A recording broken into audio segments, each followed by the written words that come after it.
Teman-teman, sekarang kita akan membahas bab 7, yakni persamaan aljabar linier. Ini daftar isi dari bab 7. Nanti kita akan melakukan review terhadap matriks yang akan digunakan untuk membantu menyelesaikan persamaan aljabar linier ini. Kemudian yang kedua, kita akan mulai melihat salah satu metode untuk menyelesaikan persamaan ini, yakni dengan metode eliminasi Gauss. Pertama nanti kita akan melihat untuk jenis yang naif atau naif. Kemudian kita juga akan melihat metode Gauss-Jordan. Terus nanti di bab 8 kita juga akan melanjutkan topik pembahasan persamaan aljabar linier ini. Sebagai pembukaan, kalau dari bab sebelumnya kita hanya membahas satu persamaan tunggal. Nah, untuk bab ini nanti kita akan memperluas cakupannya ini dengan melihat kasus untuk satu set persamaan. Jadi persamaannya jumlahnya bisa 2, 3, bahkan mungkin bisa 10, 100, 1000 ya. Nah, ini bentuk set persamaannya. Persamaan pertama itu F1, variabel bebasnya ada X1, X2 sampai Xn sama dengan 0. Terus kemudian ini persamaan yang kedua F2 terus sampai Fn ya. Nah, sistem persamaan yang akan kita bahas nanti bisa linear dan non-linear. Nah, ini contoh penamakan persamaannya. Jadi ada A11 kali X1 plus A12 kali X2 dan seterusnya kali A1n kali Xn sama dengan B1. Kalau Anda lihat A ini merupakan konstantanya. Dia mempunyai dua subscribe here. Jadi ada 1, 1 ya. Yang pertama itu melambangkan posisi dari baris, nomor baris. Yang kedua nomor kolom. Jadi A11 itu di persamaan pertama dan kolom pertama. Nanti akan membantu kita saat mengkonversi bentuk persamaan ini menjadi bentuk suatu matriks. Nah, tujuan dari bahasan persamaan aljabar linier ini adalah menentukan ini variabel X1, X2, X3, Xn sehingga persamaan aljabar linier ini terpenuhi. Untuk aplikasinya banyak sekali ya. Misalnya ini salah satu contoh saja. Ada suatu susunan reaktor, ada reaktor 1, 2, 3, 4, 5, terus reaktor 1 terhubung ke reaktor 2 dan reaktor 3 dalam bentuk laju aliran massa, terus ini ada suplai massa. Nah, nanti dengan menggunakan persamaan aljabar linier ini misalnya kita ingin menentukan berapa jumlah massa di reaktor pertama, reaktor kedua, reaktor ketiga, dan seterusnya. Masanya misalnya dilambangkan dengan X ya. Jadi X1, X2, X3, dan seterusnya. Terus nanti sifat yang kita perlukan untuk menyelesaikan itu misalnya laju aliran massa, terus juga ukuran reaktor. Contoh yang kedua, ini misalnya kita mempunyai suatu mediumnya continuous, terus ada parameter yang terdistribusi dalam medium ini. Parameternya itu bisa temperatur, bisa kecepatan ya. Kalau Anda sudah mengambil perpindahan panas 1 atau 2 ya yang konduksi 2 dimensi. Nah, ini merupakan salah satu contoh untuk menentukan distribusi temperatur misalnya di dalam suatu zat padat. Jadi X1, X2, X3 dan seterusnya itu temperatur di setiap posisi, ada di posisi ini, terus ini dan seterusnya sampai Xn ya. Nah, ini bisa kita selesaikan dengan suatu persamaan aljabar linier. Oke, sebelum kita menuju ke topik persamaan aljabar linier, kita melakukan review secara singkat tentang matriks ini sehingga memberikan fondasi yang kuat saat nanti kita membahas persamaan aljabar linier. Matrik itu terdiri atas susunan elemen atau bilangan ya, berbentuk segi empat ya. Dia bentuk segi empat bisa bujur sangkar ataupun segi empat yang mempunyai panjang dan lebar yang berbeda. dan dia dalam bentuk baris dan kolom, ya, dilambangkan oleh suatu simbol. Misalnya ada matriks A, matriks B, matriks C, dan seterusnya. Nah, ini adalah contoh suatu matriks A. Di baris pertama atau row pertama, ini dia mempunyai elemen atau bilangan A11, A12, A13, dan seterusnya sampai A1M. Ini untuk baris kedua dan seterusnya sampai ini baris ke N. Nah, kemudian di susunan kolomnya, ini Anda lihat dari sini ya. Ada kolom 1, kolom 2, kolom 3, dan seterusnya sampai kolom M. Di kolom kedua misalnya, elemennya itu A12, A22, A32, dan seterusnya sampai AN2. Jadi AIJ yang merupakan elemen dari matriks, I-nya itu melambangkan nomor dari baris, J-nya adalah nomor dari kolom. Nah, dimensi dari matriks itu dilambangkan oleh jumlah baris dikalikan jumlah kolomnya. Misalnya matriks 3 kali 5, itu berarti dia mempunyai 3 baris dan 5 kolom.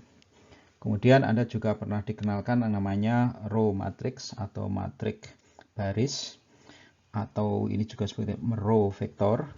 Ini matriks yang mempunyai satu baris, kolomnya bisa 1, 2, sampai M. Ada juga matriks kolom ya, atau kolom matriks atau kolom vektor. Ini juga dikenalkan oleh guru Anda saat di SMA ataupun di tingkat 1. Matriks kolom itu berarti dia mempunyai satu kolom, jumlah barisnya bisa 1, 2, dan seterusnya sampai N. Berikutnya ada juga yang disebut sebagai matriks simetris. Ini adalah suatu matriks di mana AIJ-nya itu sama dengan AJI untuk semua I dan semua J. Contohnya ini adalah matriks 3 kali 3 ya, 3 kali 3, di mana ini merupakan elemen dengan alamat A12. A12 supaya dia memenuhi syarat sebagai matriks, A12 harus sama dengan A21 ini. Ya. Terus ini alamatnya adalah A13. Dia harus sama dengan A31 ini. Ini juga, ini adalah A23 harus sama dengan A32. Nah, ini adalah contoh matriks simetris dengan ukuran 3 kali 3.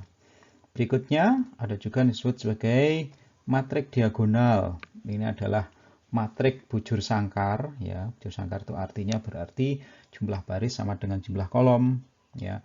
Adalah matriks bujur sangkar di mana semua elemen yang tidak berada posisi diagonal itu nilainya 0. Contohnya ini ya. Yang di diagonal dia tidak 0, tapi yang di luar diagonal dia 0. Jadi di sini Anda bayangkan ini ada 0, 0, cuma dia tidak ditulis ya. Ada 0, dan seterusnya. Ini juga 0, di sini juga 0 semua. Oke. Kemudian matriks identitas ya, identity matrix. Ini adalah suatu matriks diagonal di mana semua elemen pada posisi diagonal mempunyai nilai 1. Ini ya. Oke. Matriks identitas ini sama dengan nilai 1 pada operasi perkalian. Artinya kalau matriks A atau B atau C atau sembarang matriks dikalikan dengan matriks identitas ini, maka hasilnya adalah matriks itu sendiri. Nah, simbolnya ini I. Ya. Gunakan untuk menyatakan suatu matriks identitas. Kemudian ada juga disebut sebagai an upper triangular matrix. Jadi matriks segitiga atas. Ini adalah suatu matriks di mana semua elemen di bawah diagonal utama nilainya 0. Ya. Ini kan diagonal utamanya kan ini. Nah, di bawah diagonal utama ini dia nilainya 0 ya. Jadi kalau saya tulis ini 0, ini 0, ini 0 ya. Ini 0, 0, 0. Kemudian ada juga namanya matriks segitiga bawah. balikan dari matriks segitiga atas. Kalau matriks segitiga bawah berarti elemen yang berada di atas diagonal utama ini nilainya 0. Terus ada juga matriks yang mempunyai nilai 0 ya, dengan pengecualian untuk elemen yang berada pada posisi tertentu dari diagonal utama. Jadi ini kan diagonal utama. Ya, diagonal utama. Terus yang tidak 0 itu dia berada di sekitaran diagonal dari matriks ini. Ya, ini yang tidak 0. Saya pakai warna orange ini. Ini tidak 0. Ya, selebihnya dia 0. Ya. Ini bandit ini apa ya? Terbatas mungkin ya matriks namanya. Nah, untuk contoh matriks ini dia mempunyai bandwidth 3. Ya, dia disebut sebagai matriks tridiagonal. Nanti kita akan jumpai jenis matriks ini saat menyelesaikan persamaan aljabar linier. Bandwidthnya 3 karena yaitu jumlah elemen yang tidak 0 itu ada 3 ini. Suatu saat nanti Anda juga bisa menemukan bandwidthnya 4, bandwidthnya 5 ya misalnya gitu.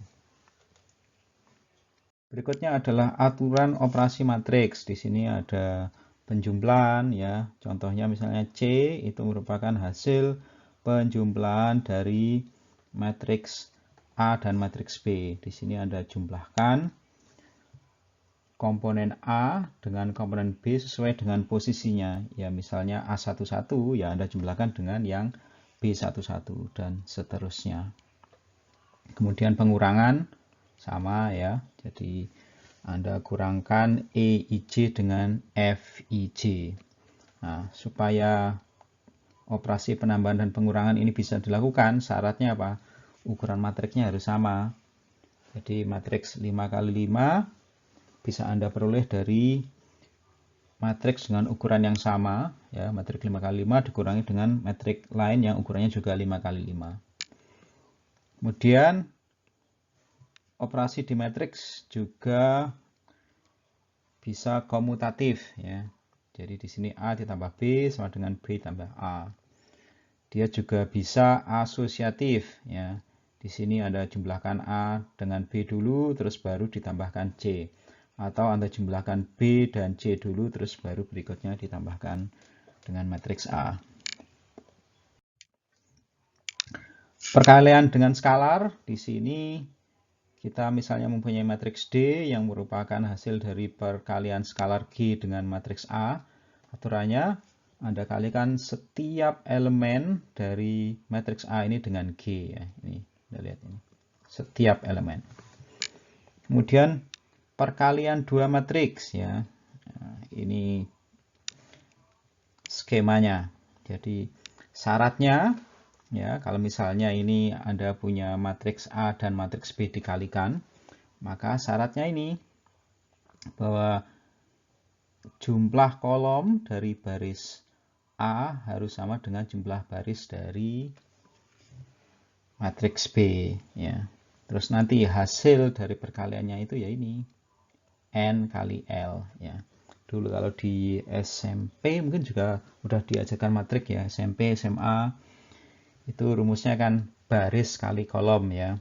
Jadi kalau misalnya Anda mempunyai matriks ini ukurannya kan 3 kali 2. Bisa Anda kalikan dengan matriks yang ini. Ini 2 kali 2. Nanti hasil dari perkaliannya adalah matriks Z ini dengan ukuran 3 kali 2. Di sini baris ini Anda kalikan dengan kolom ini. Ya, jadi 3 dikali 5 ditambah 1 kali 7 ya. Itu nanti dia merupakan elemen untuk alamat 1 ya. Jadi baris 1 kolom 1. Terus kalau ini Anda kalikan dengan ini lagi, jadi 8 kali 5 ditambah 6 kali 7 nanti dia menjadi posisi di elemen 21 ya. Jadi di baris kedua kolom pertama dan seterusnya. perkalian itu asosiatif tapi tidak komutatif ya. Artinya apa? Kalau A Anda kalikan dengan B dengan posisi A di sebelah kiri, itu tidak sama dengan B kali A ya. Jadi dia tidak komutatif tapi asosiatif. Berikutnya, jika ada suatu matrik A, matriknya bujur sangkar, artinya jumlah baris sama dengan jumlah kolom, dan non-singular, nanti kita lihat ya, non-singular. Kalau A ini dikalikan dengan A minus 1 ya, dia sama dengan ini, A minus 1 kali A sama dengan matrik identitas, maka matrik ini merupakan matrik inverse dari A. Nah, rumusnya ini. Seper A11 kali A22 minus A12 kali A21 terus dikalikan dengan ini susunan matrik ini. Oke. Terus kemudian dulu Anda juga diperkenalkan dengan istilah transpose matrik ya. Di sini Anda ubah susunannya sehingga baris menjadi kolom ya. Ini baris 1 akan menjadi kolom 1 ini. Baris yang kedua dia akan menjadi kolom yang kedua dan seterusnya. Kemudian trace suatu matrik adalah jumlah elemen matrik pada posisi diagonal utamanya. Diagonal utamanya kan berarti kan di posisi A11, A22, A33 dan seterusnya. Nah, trace dari matrik A ini penjumlahan komponen dari diagonalnya. Jadi jumlah dari I sama dengan 1 sampai N A, I, I. Terus ada juga istilah perluasan matriks. Saya kurang begitu yakin ini terjemahan dari metric augmentation ini ya. Di sini kita menambahkan kolom pada suatu metrik ya. Contohnya misalnya kita menambahkan metrik identitas ini pada metrik A. Nah, di sini Anda tambahkan langsung aja sehingga ukuran dari metrik A menjadi 3 kali 6 ya. Saya hapus dulu. Ini 3 kali 6. Sebelumnya kan 3 kali 3. Berikutnya adalah representasi persamaan aljabar linier. Di slide ini Anda akan tahu kenapa kita perlu mempelajari matriks dan apa hubungannya dengan persamaan aljabar linier. Nah, matriks itu nanti akan menyediakan notasi yang kompleks dan sederhana untuk representasi persamaan aljabar linier, atau di sini adalah persamaan linier yang simultan. Misalnya kita mempunyai persamaan ini. Ini adalah persamaan aljabar linier. Ini persamaan 1, 2, dan seterusnya sampai N ya. Nah, kita bisa tuliskan persamaan aljabar linier dalam bentuk matrik ini. Matrik A dikalikan dengan matrik X, hasilnya adalah matrik B. Matriks A-nya nanti bisa berbentuk ini. Bentuk seperti ini. Dia berisi koefisien dari persamaan-persamaan itu. Mulai dari baris pertama, itu kan koefisien dari persamaan pertama. A11, A12, dan seterusnya sampai A1N. Ini untuk baris yang kedua sampai baris ke N. Nah, matriks X-nya bentuknya seperti ini. Ini kalau ditranspos ya. Kalau tidak ditranspos, X-nya itu nanti bentuknya ya berarti dalam bentuk matriks kolom ya. Ada X1, X2 dan seterusnya sampai Xn. Matriks B-nya dia juga matriks kolom ya. Tapi karena ini kita transpos dia menjadi matriks baris ya. Nah, solusinya nanti akan dalam bentuk seperti ini. Kita kalikan matriks A ini dengan inverse-nya sehingga dia akan menghasilkan matriks identitas ya. Matriks identitas. Nah, kalikan X ya, karena persamaan di sebelah kiri kita kalikan dengan inverse dari A, ya yang sebelah kanan juga kita kalikan inverse dari A, tetapi posisinya harus di sebelah kiri dari B. Kalau Anda ingat bahwa perkalian itu tidak komutatif, maka posisi A ini posisi A inverse ini harus sebelah kiri dari B. Nah, nanti solusinya seperti ini.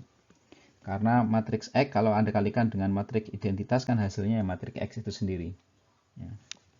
Nah, setelah kita menemukan inverse dari matriks A, terus dikalikan dengan matriks B, nanti ketemu nilai X-nya ini, X1, X2, X3, X3, dan seterusnya. Oke, tapi berikutnya adalah eliminasi Gauss. Ya.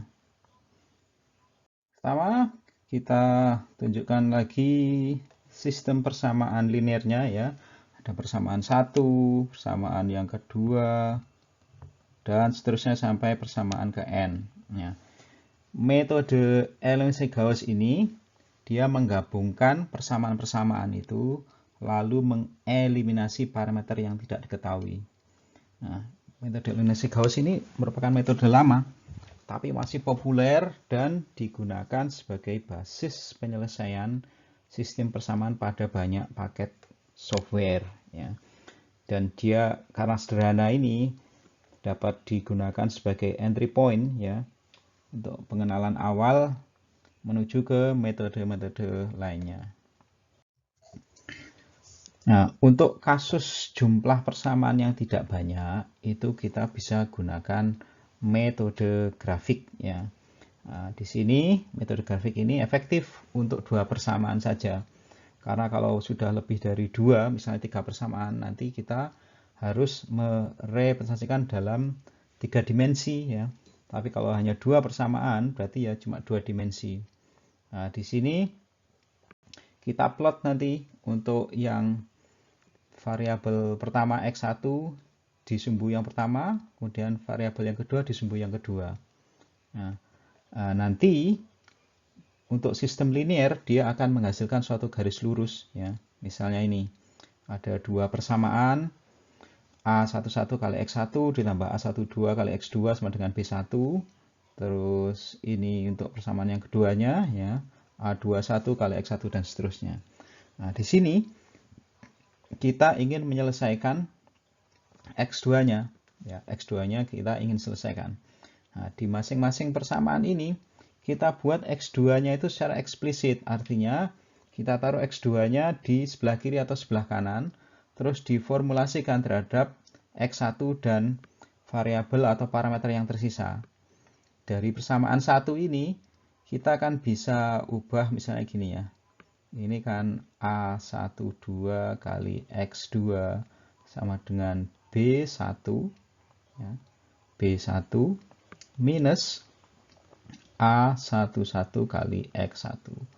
Nah, di sini kan Anda bisa tulis gini, X2 sama dengan B1 per A12 minus A11 dibagi A12 kali X1.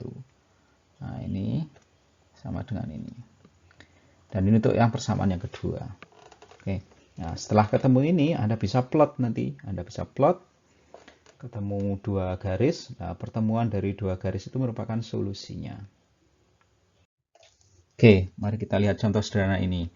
Gunakan metode grafik untuk menyelesaikan 2 persamaan ini. Persamaan yang pertama, 3x1 ditambah 2x2 sama dengan 18. Persamaan yang kedua adalah minus x1 ditambah 2x2 sama dengan 2. Oke, kita lihat solusinya. Nah, pertama, kita tentukan misalnya x1-nya sebagai sumbu x atau absis. Nah, kalau kita selesaikan untuk x2 dari persamaan yang pertama, tadi saya tulis lagi ya di sini itu 3x1 ditambah 2x2 sama dengan 18. Nah, kalau Anda selesaikan untuk x2-nya, Anda akan ketemu ini. Ya. Terus kalau Anda plot 3x1 ditambah 2x2 sama 18, Anda akan mendapatkan suatu persamaan ya, persamaan garis lurus yang memotong ya, memotong sumbu y di titik 9. Terus garis ini mempunyai slope ini minus 3/2. Nah, kalau Anda gambarkan ya X2-nya itu sebagai sumbu vertikal, X1-nya sebagai sumbu horizontal, Anda akan mendapatkan ini. garis ini ya, garis ini saya pakai orange ini. Oke, dari persamaan yang kedua itu tadi kan kita mempunyai ini persamaan yang kedua, saya tulis lagi di sini sebagai minus x1 ditambah 2x2 sama dengan 2. Kalau Anda selesaikan untuk x2, Anda akan mendapatkan ini ya. X2 sama dengan setengah X1 ditambah 1. Itu artinya Anda mempunyai garis lurus dengan slope positif ya, setengah. Terus dia akan memotong sumbu vertikal di titik 1. Nah, ini. Saya pakai warna purple ini. Garisnya ini. Oke. Nah, ini sekarang Anda punya dua garis ya. Dia memotong di titik ini, titik X1 sama dengan 4 ya. X1 sama dengan 4, X2-nya di sini. Ini 3 ya. Sini. Nah, di sini solusinya adalah ini. X1-nya 4, X2-nya 3. Kalau Anda ingin cek, Anda masukkan apakah dia memenuhi persyaratan dua persamaan itu. Ternyata betul ya. Nah, ini adalah salah satu contoh penyelesaian sistem persamaan. Jumlahnya ya 2 ya untuk menggunakan metode grafik ini. Nah, kalau Anda pengen menggunakan metode grafik untuk 3 persamaan, ya Anda mempunyai nanti representasi dalam bentuk 3D. Jadi ada X1, X2, X3. X3-nya akan masuk ke layar ini. Kemudian ada kondisi-kondisi tertentu di mana kita tidak akan mendapatkan solusinya. Misalnya untuk kasus A ini ada dua persamaan, dia mempunyai slope yang sama, tetapi posisi interseksi dengan X2-nya tidak sama. Nah, di sini nanti kalau Anda pecahkan, Anda tidak akan mendapatkan solusinya. Atau yang B ini solusinya jumlahnya tak hingga. Jadi dua garis ini pada dasarnya saling menumpuk ya. Jadi untuk posisi berapapun dari X1 dia akan memenuhi solusi dari persamaan itu. Atau kondisi yang ketiga, ill condition atau kondisi sakit. Nah, di sini dia memotong dua garis saling memotong tapi sangat dekat sekali ya. Nah, misalnya contoh dua persamaan ini.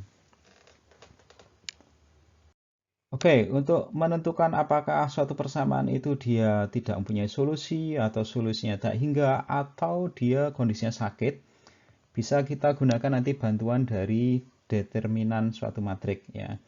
Ini review matrik lagi bahwa determinan itu merupakan bilangan tunggal yang ditentukan dengan ini rumus ini. Kalau untuk matriks ukuran 2x2 ya, seperti yang kita bahas untuk sistem persamaan dengan penyelesaian metode grafik ini, maka determinannya rumusnya ini. A11 minus A11 kali A22 minus A12 kali A21. Kalau matriksnya ukurannya 3x3, ini adalah rumus dari determinannya. Nah, ini disebut sebagai minor dari matrik. Jadi A11, maka minornya adalah yang ini. Nah, kita masukkan di sini. Kemudian ini untuk A12 minornya maka dia adalah ini dan ini. Setuju kan ini? Nah, ini adalah rumusan determinan untuk metrik ukuran 3x3. Nah, sekali lagi dari nilai determinan ini bisa kita gunakan untuk menentukan apakah kondisi persamaan itu dalam ill condition atau kondisi sakit. Terjemahnya agak lucu tetapi saya kira Anda menangkap dari konsep ill condition ini. Dari contoh soal, kita akan menemukan solusinya ya. Jadi tadi nilai X1-nya 4, nilai X2-nya 3. Kalau Anda hitung determinan dari dari matrik yang dibentuk dari dua persamaan ini, maka determinannya 8. Nah, nanti kita bisa menarik kesimpulan ya. Oke, dari sini kalau matriksnya nilainya ada 8, dia mempunyai solusi. Kemudian ini adalah kondisi untuk ABC di mana yang A tidak ada solusinya, yang B solusinya tak hingga, C-nya dia kondisinya sakit. Untuk kondisi A, dia determinannya 0. Jadi kalau suatu persamaan, jumlahnya 2 persamaan ya, sehingga matriksnya 2x2. Kalau dia determinannya 0, maka dia tidak akan ada solusinya. Kalau determinannya 0, ada kemungkinan juga solusinya tak hingga. Kalau determinannya kecil sekali, dekat dengan 0, maka dia ada kemungkinan nilainya atau dia pada kondisi ill, ya, ill condition. Jadi dari sini Anda bisa menarik kesimpulan bahwa suatu persamaan jumlahnya 2, ya 2 persamaan, dia akan punya solusi kalau determinannya nilainya tidak dekat ke angka 0. Ya. Berikutnya adalah aturan Cramer. Ya, saya kira Anda telah diperkenalkan aturan Cramer ini di mata kuliah matematika atau kalkulus ya. Ini persamaan aljabar linearnya sama dengan sebelumnya, terus ini matriks A-nya. Di aturan Cramer ini dinyatakan bahwa parameter yang tidak diketahui dalam hal ini X1, X2, X3, dan seterusnya itu dapat ditentukan sebagai fraksi dari dua determinan. Ya. Di sini suku denominatornya itu D, denominator itu di bagian bawah ya, dia penyebut ya. D-nya ini adalah determinan dari matriks A. Pembilangnya yang bagian atas itu adalah determinan yang dihitung dari matriks di mana kolom koefisien dari parameter yang dihitung ya X1, X2 itu diganti dengan ini konstanta B1, B2 sampai Bn. Jadi kalau misalnya kita ingin menghitung X1 ya jadi kolom 1 dari matriks A itu kita ganti dengan ini B1, B2, B3. Kalau kita ingin menghitung X3, berarti kolom ketiga, ini dari matriks A ini kita ganti dengan B1, B2, B3. D-nya ini adalah determinan dari matriks A yang asli. Oke, kita lihat contoh berikut ini. Kita selesaikan dengan metode Cramer. Kita mempunyai 3 persamaan. Ya. Terus kita ingin menentukan berapa nilai X1, X2, X3 dengan metode Cramer. Dari persamaan tadi, kita akan mendapatkan bentuk matriks A-nya, itu akan dalam bentuk seperti ini. Terus determinannya kita bisa tentukan mengikuti rumus di slide sebelumnya ya. Jadi kita tentukan minornya dulu, A1, A2, A3. Terus kita bisa tentukan determinan dari matriks A-nya. Nah, determinan ini akan menjadi penyebut ya di sini. Terus kemudian untuk menghitung X1 itu determinan dari matriks A di mana kolom satunya kita ganti dengan nilai dari B1, B2, B3. Anda hitung determinan dari pembilang dengan cara yang sama saat menentukan determinan dari matriks A akan ketemu ini. Maka X1-nya ketemu ini. Dan seterusnya sampai Anda ketemu X2 dan X3. Nah, metode aturan Cramer ini sangat powerful, tapi kalau misalnya matriksnya ukurannya besar, misalnya 5x5 atau 10x10, maka akan memerlukan waktu yang lebih lama untuk menentukan determinan-determinannya.